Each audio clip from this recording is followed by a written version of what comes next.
तो कैसे हैं पावर स्टार फैन, हम उम्मीद करते हैं कि आप लोग बहुत अच्छे हैं। तो लेकर आ गए हैं पवन सिंह का बवाल अपडेट। तो जो भाइयों ने अभी हमारे चैनल को सब्सक्राइब नहीं किया है, प्लीज़ उनसे अनुरोध है कि हमारे चैनल को पहले आप लोग सब्सक्राइब कीजिए। पहला अपडेट हम आप लोगों से बता दें कि पवन सिंह कल मुंबई निकल चुके हैं। और पवन सिंह मुंबई क्यों गए हैं ये भी हम आप लोगों से बता देते हैं। पवन सिंह मुंबई इसलिए गए हैं क्योंकि पवन सिंह का जो बर्थडे का गाना आने वाला है वो मुंबई में ही शूट किया जाएगा। और एक बात हम आप लोगों से बता दें कि जो पवन सिंह का बर्थडे का गाना आने वाला है उसमें 2 बॉलीवुड की एक्ट्रेस आप लोग को नजर आएगी। कौन 2 बॉलीवुड की एक्ट्रेस है अभी नाम रिवील नहीं किया गया है, लेकिन आप लोगों को बहुत जल्द पता चल जाएगा कि ये कौन एक्ट्रेस है जो पवन सिंह के बर्थडे के सॉन्ग में नजर आने वाली है। तो बस आप लोग तैयार रहिए, बहुत ही बवाल गाना आने वाला है पवन सिंह के बर्थडे के दिन। इस बार पिछले बार से भी ज़्यादा बवाल गाना आने वाला है इस बार पवन सिंह के बर्थडे के दिन। और इसी वीडियो में आप सभी को एक और अपडेट हम दे देते हैं कि इस साल पवन सिंह का न्यू ईयर सॉन्ग भी आएगा।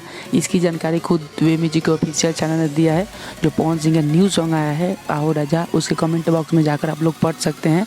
वे म्यूजिक ने खुद अपने ऑफिशियल चैनल से कमेंट किया है उस कमेंट बॉक्स। तो बस सभी के लिए इतना ही। अगर आप लोगों को वीडियो अच्छी लगी हो तो वीडियो को लाइक जरूर करें और प्यारा सा कमेंट कर दें। तब तक मिलते हैं किसी नेक्स्ट बवाल वीडियो के साथ। तब तक के लिए बाय बाय।